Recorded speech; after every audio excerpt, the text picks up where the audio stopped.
Good morning. This is the Voices Podcast. My name is Arafat. I'm speaking live from Kigali. Today, I wanted to do a small analysis. Maybe we shouldn't call it analysis. I wanted to talk about DRC, Rwanda, and the Belgium. We've had news that on 17th this month, Belgium deployed more other troops from in DRC, and everyone is saying no, no, no, no, no, no, no. But Belgium military presence in the DRC sparks controversy. It has sparked controversy all over the world, and everyone is asking: is it because it cut ties between Rwanda recently, and now it's saying no? Let's do the payback. Let's do the payback. Let's have our soldiers go to DRC and fight with the M23 and allegedly the M23 fighting alongside the Rwandan troops. I mean, there's no truth around that, but is it because they think that Rwanda is no longer now interested in them and now they're saying, okay, let's take a stand and stand with Belgium, and everyone has to see that we're standing with Belgium by even supporting them militarily? I don't know, maybe that's it. So, in a move that has ignited heated debate, Belgium deployed military personnel and equipment to the Democratic Republic of Congo. On 17th, officially, to train Congolese forces. However, concerns have been raised over the nature of this deployment, with the critics alleging Belgium's deeper involvement in ongoing conflict in the country's troubled East DRC. The Eastern DRC, which includes Goma, Bukavu, and other parts close to that. But of course, those two cities are the most famous cities around the Eastern DRC that everyone is talking about. So, Belgium troops estimated to be between 300 and 400 soldiers have been stationed at Rwama camp in Kindu, the capital of Maniema province. Their primary mission, according to Belgium and Congolese authorities, is to train military instructors of the 31st Brigade of the Rapid Reaction Unit (URR), a force the Belgium has previously supported between 2008 and 2017. Yet questions persists about the extent of Belgium's role. Observers point to the timing of the deployment, which comes amid a renewed military push by the Congolese government against the AFC M23 rebels, a group that has seized significant territory in eastern DRC. The Congolese army, the FDR, FARDC or FARDC, or cooperating alongside the FDR, the genocide perpetrators in Rwanda who fled to that side and formed an army and then later joined the DRC's army, and then they're working alongside them. It's a lot of chaos over that side. Has been struggling to contain the rebellion despite, you call them rebellions, despite backing from regional militias, including Wazalendo fighters and allegations of collaboration with the Rwandan genocide militia, the FDR.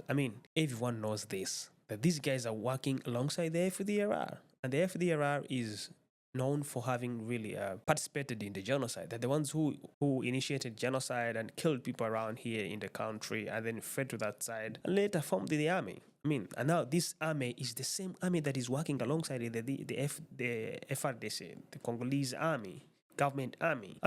How dare you complain about your citizens fighting for their rights and then still at the same time you're working with genocide perpetrators, people who killed people in another country, neighboring your neighbor country, and then fled to your country, and then you give them shelter, and then also give them weapons, and and then you keep saying you're fighting for peace. Which kind of peace? First of all, I think Mr. Tshisekedi, the president of the DRC currently, which I'm not sure whether he's going to stay for the whole year, has to first sit down and solve the problem at home. The problem at home of, assuring the population, the people he leads, that he can give them enough protection, that he can allow even the citizens of that country to enjoy peace and freedom. Before you go beyond the borders to complain, this one is not doing, this one is here, this one is doing this and this, what are you doing at home? Are your people safe? Are your people happy? Are your people living a healthy life? No.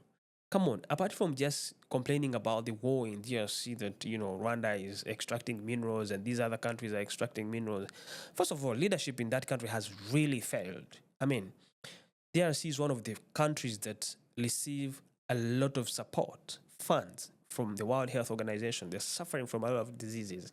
In this region where we are right now, DRC is a hub for all, pandemics and epidemics that attack these other countries. We all know that all epidemics epidemics, pandemics, about 90% come from DRC, root from DRC, and then spread around these other countries. So it is a country that is really torn down in a lot of things. So before you even complain about that, what have you done back home, man?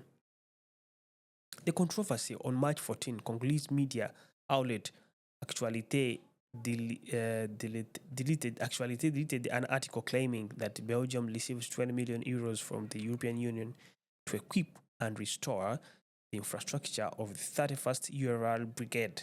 The removal of the article has fueled speculation about the true intent behind the financial injection. Imagine that. Do you know that? I mean, many people don't know that, but on 14th, Congolese media outlet Actuality deleted an article claiming that Belgium received 20 million euros from the European Union to equip and restore the infrastructure of the 31st URR Brigade. The removal of the article has fueled speculation about the true intent behind the financial injection. So Belgium's involvement has also been closely, scrutinized within the broader geopolitical landscape. The European nation has long maintained close ties with Kinshasa, and its influence within the European Union has been instrumental in pushing the DRC's diplomatic agenda, often at odds with Rwanda. Come on. Belgium. What's wrong with Belgium, man? What do you want from us? What do you want from this country, this small country in East Africa? Rwanda. Is it because Rwanda is developing at a high speed? Is it because you want to continue stealing minerals from DRC? Is it because you want to show that you can do a lot of things to Rwanda that can put it down? By the way, I don't think you can. So some analysts argue that Belgium's growing presence is linked to economic and political interests, including its historical connection to the mineral-rich nation and the role of Belgian lawmakers of Congolese descent, in shaping Brussels' stance on the conflict. However, in response to widespread claims of military engagement, Belgium Deputy Prime Minister, I like this guy, he's always very active on Twitter. And foreign minister. Actually, this guy is a Belgian deputy prime minister. He's a foreign minister. He's also a foreign minister, Mr. Maxime Prevot. Dismissed the allegations as as fake news. He said it's fake news. Taking to social media platform X, Prevot clarified that only a small Belgian contingent was in Kindu for the implementation of European support in non-lethal equipment to the Congolese army. There is therefore no deployment aimed at participating in any operation, and Belgium does not intend to do so, he stated, denouncing attempts to sow trouble and escalate the tensions. Despite this denial, this is what I want to tell you. Despite Mr. Prevot's denial, the controversy reflects a broader concern about foreign military.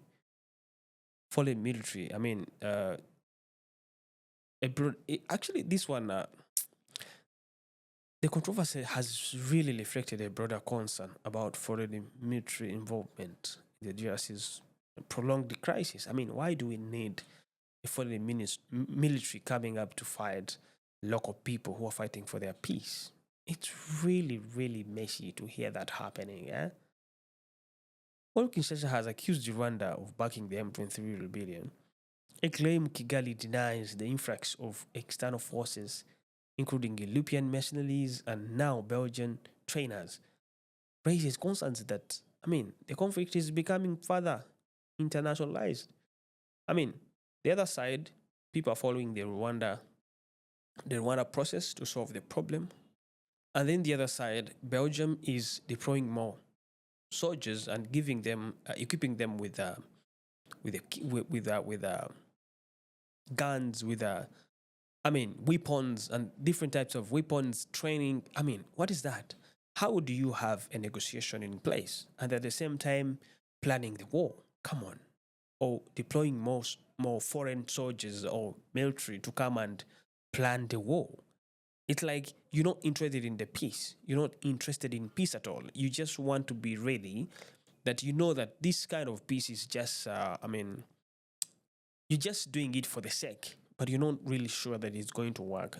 So that's why you're preparing for the next war, because you're now deploying foreign military to come and support you, to train you, and to give you all the support you need. So how do you tell me that you're really interested in the what?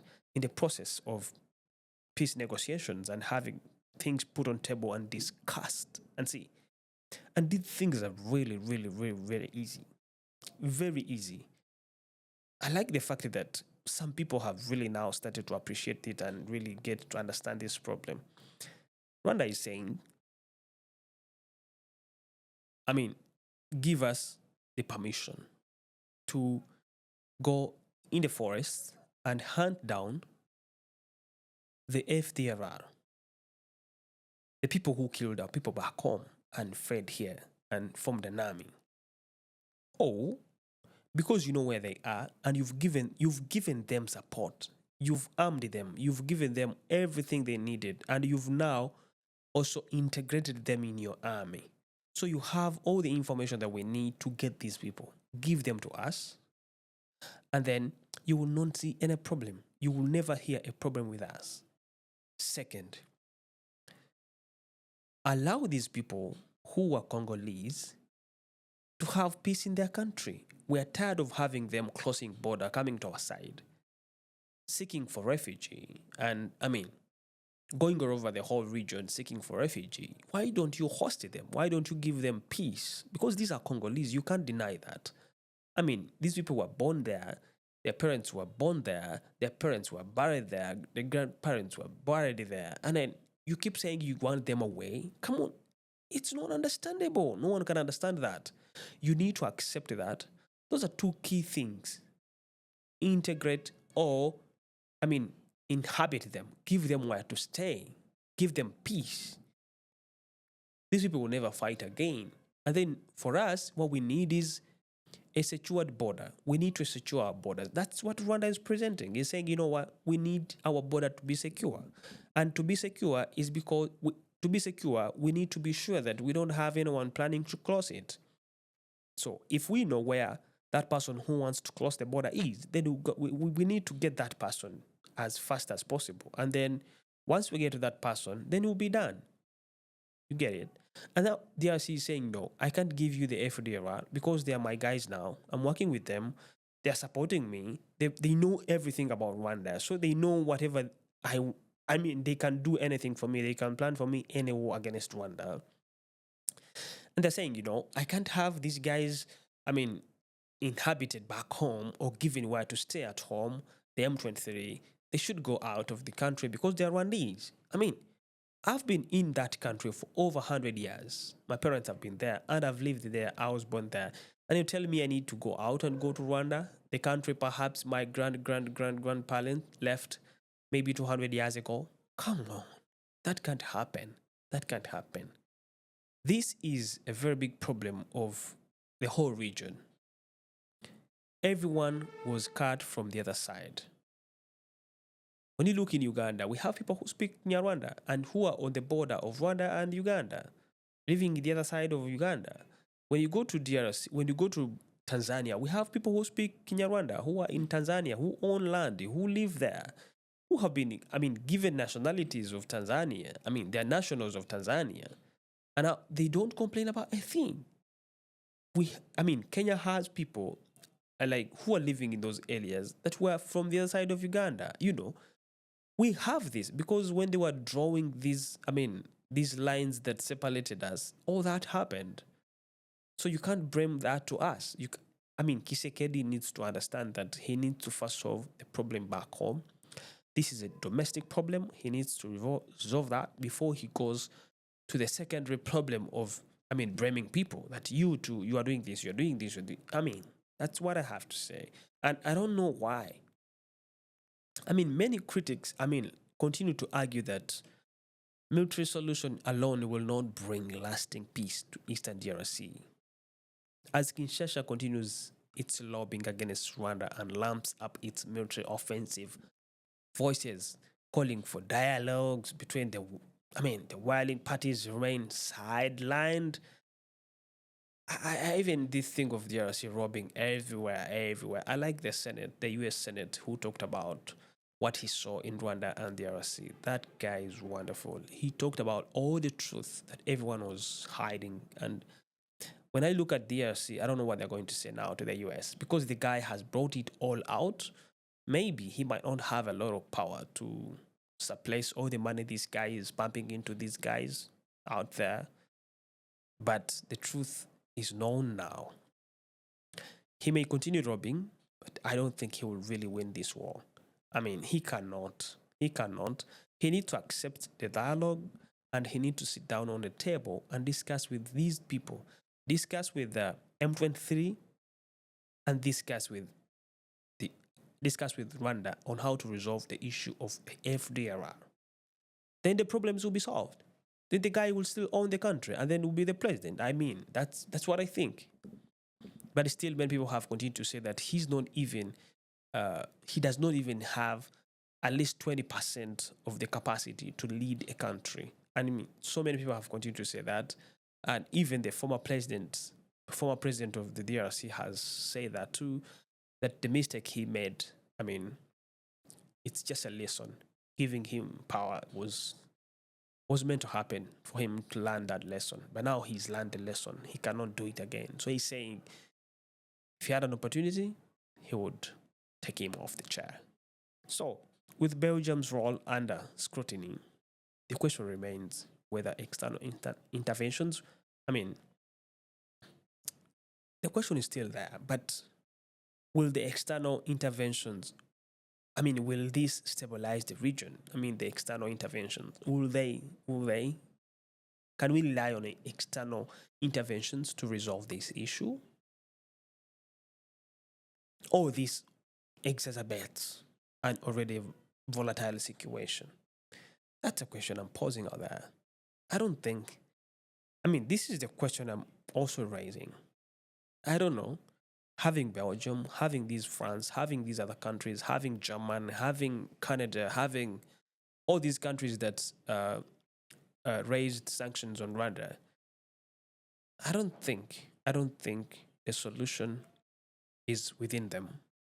The solution is within the president of DRC and the people of DRC. That's what they can do to solve this problem. However much the situation now might not be more volatile like it was last few days, but I mean, nothing is happening. Nothing's happening.